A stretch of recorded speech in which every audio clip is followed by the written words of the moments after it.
She was 15 years old, but she was not a child. At night, cold sidewalks covered her like a blanket. Her mother had lost her fight with illness. Her father was lost in the darkness of drugs. She had only a backpack.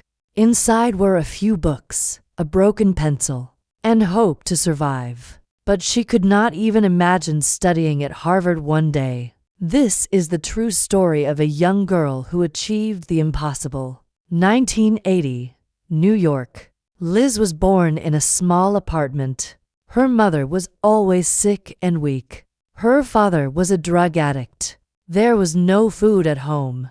The refrigerator was always empty. Electricity was often cut because rent was not paid. Liz went to bed hungry most nights. Her father Peter was actually a very smart man.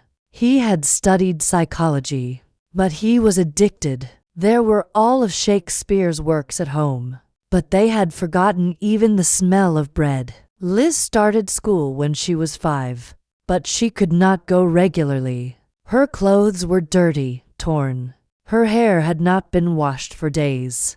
Children made fun of her. "Dirty girl," they said. "You smell," they shouted. Liz was very ashamed. She hid in the toilet. She cried quietly. She stopped going to school because she was ashamed. She stayed home and took care of her mother. Her mother was HIV positive. In the 1980s, this meant death. The illness was getting worse. Every day she became a little weaker. Liz gave her the medicine. She tried to find and bring food. A 9-year-old child had become her sick mother's caregiver. Sometimes neighbors helped.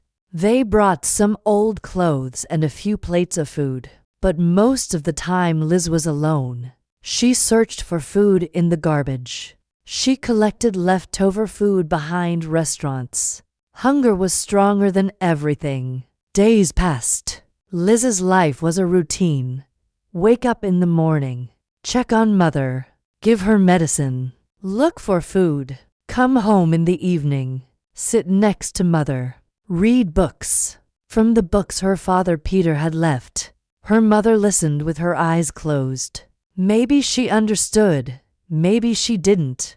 But Liz kept reading. When she turned 12, life became even harder. Social services came to the house.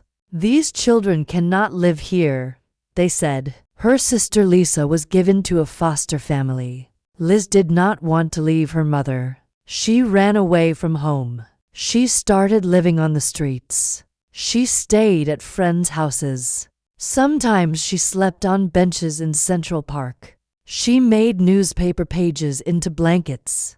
Sometimes she stayed up all night in 24-hour subway cars. Security guards chased her away. She moved to another car. She was tired. She was hungry. But she was free. One day she was at her school friend Carlos's house. Carlos's mother was cooking. "Liz, eat with us too," she said. Liz sat at the table. Hot food after a long time. She ate so fast that she was out of breath. Carlos's mother noticed. "When did you last eat?" she asked. Liz could not remember. The woman was very sad and tears fell from her eyes. She opened the refrigerator. "Take whatever you want," she said. Liz was ashamed, but she took. When she was 15, she got the worst news of her life. A friend found her in the park. "Liz, your mother," she said. She did not need to finish the sentence. Liz understood. Her mother had died. She was 42 years old. On the funeral day, it was raining. There were only a few people. A wooden coffin. There were no flowers. Liz looked at her mother's coffin. Raindrops hit the wood of the coffin. They mixed with Liz's tears. She had tried to save her mother all her life. She had failed. Something broke inside her. And at the same time, something woke up. "I will not die like my mother," she said. "I will be different. I will come out of poverty and write my own future with words. Education will save me." After the funeral, she made a decision. She would go back to school. But which school would take a homeless child? She was 17 and did not even have a middle school diploma. First school she went to. Sorry, you passed the age limit. Second school, your grades are too low. Third school, you have no address. We cannot register you, they said. She knocked on every door. 21 schools, 21 rejections, until she found Humanities Preparatory Academy. It was an alternative high school for children given a second chance. She talked to Principal Perry. Why do you want to come to school? Perry asked. To survive, said Liz. My mother died. My father is lost. I have no home. Education is my only chance. Perry looked into her eyes. He saw determination. He saw hunger for books. Can you finish 4 years of high school in 2 years? He asked. If necessary, I will finish in 1 year, said Liz. School started. Liz had no home, but she had a goal. She went to school during the day. She attended every class. She sat in the front row. She noted every word. Teachers were surprised. They had never seen such an eager student. At night she stayed with friends. But her friends were also poor. Sometimes she slept on the floor. Sometimes she slept in school corridors. Janitor Frank found her. Are you here again?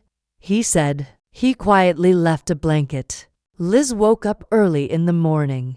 She washed her face in the school toilet. She brushed her teeth. She tried to look clean. She wanted no one to know she was homeless. Subway cars became her library. While the car shook, her pen danced on the page. Outside was night. Inside was hope. Trains number 4 and 6. She rode for hours. She studied while moving. She did reviews. People looked at her. A young girl with textbooks in her hands. On the subway at midnight. Some looked with pity. Some with surprise. Liz did not care about them. She focused on her books. One night subway security caught her. You cannot sleep here, he said. I'm just studying, said Liz. The security guard looked at the books. Do you go to school? Yes. Where do you live? Liz stayed silent. The man understood. Train number 6 is safer, he said. It becomes empty after 2 a.m. And he left. Her teachers did not know her situation. Liz had hidden it, but she always did her homework. She got the highest grades. Her teacher even noticed Liz's situation. She had noticed that Liz always wore the same clothes, that she did not eat lunch, that she left quickly after class. One day she followed her. Liz entered a supermarket. She took thrown sandwiches from the garbage. Eva was very sad. The next day she called Liz. Where do you live? She asked. Liz tried to lie. With my aunt. Where does your aunt live? Liz was silent. Then she told the truth. Everything. Tears flowed from Ava's eyes. Why didn't you share with us? She asked. Liz said she was ashamed. Eva could not remain indifferent to this situation. She started helping Liz. She brought food and clean clothes. But most importantly, she brought books. Read, she said. Knowledge will set you free. Liz read every night. Sometimes by candlelight. Sometimes under street lamps. One day Perry took the class to Harvard. It was an educational trip. They went to Boston by bus.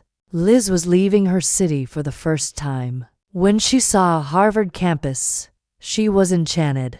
Old buildings, red bricks, green grass. Students were walking with books. They walked with confidence. I can be here too, she thought.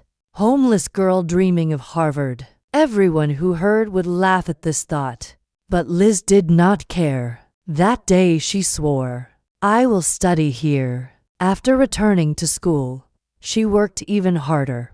She slept only 2 to 3 hours a day. The rest of the time she studied. She got A's in all classes.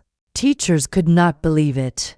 "Liz, you are a genius," they said. "I just work very hard," she said. She got a job. She packed bags at a supermarket. $5 an hour. With the money she earned, she bought food, sometimes books. One day she saw an ad in the New York Times newspaper. Scholarship program for successful low-income students. $12,000 a year. Exactly what she needed. She requested an application form. "Tell your life story," it said. Liz started writing. Being homeless.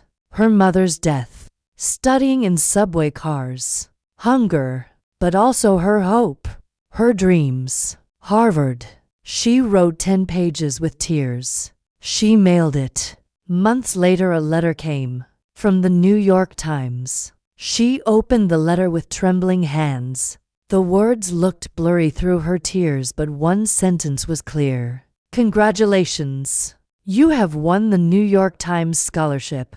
We also invite you to the award ceremony." This time Liz was crying from joy.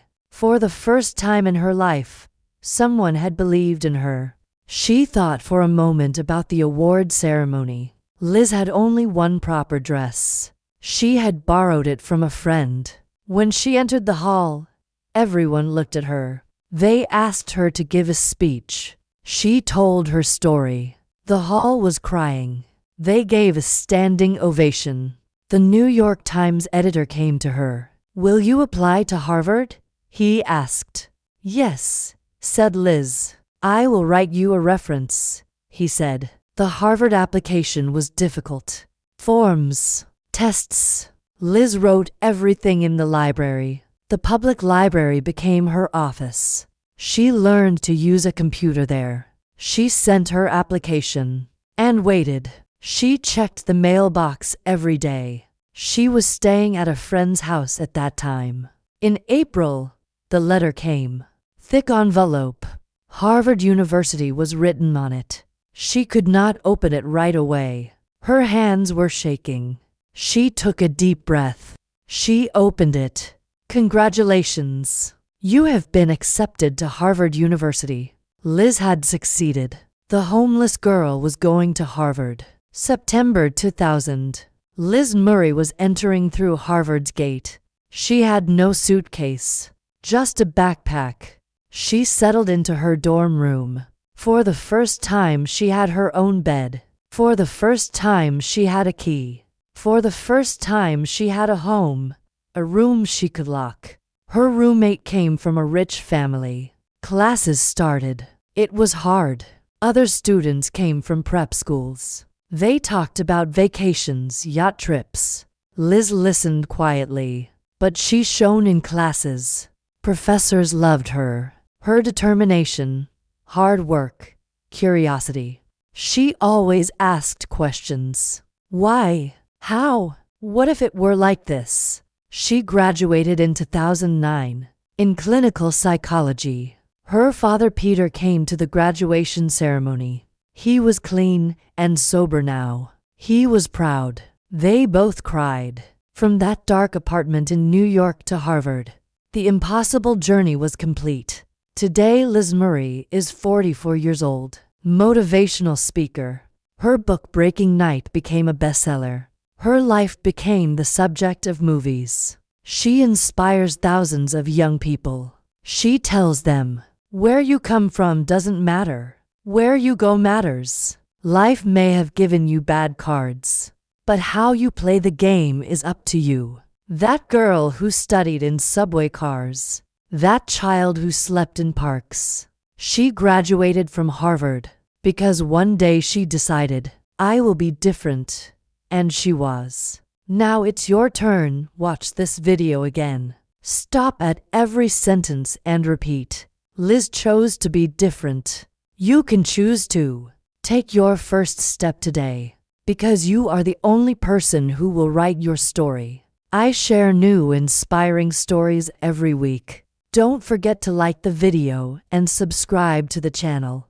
Take care of yourself. And remember, where you start doesn't determine where you will finish. See you.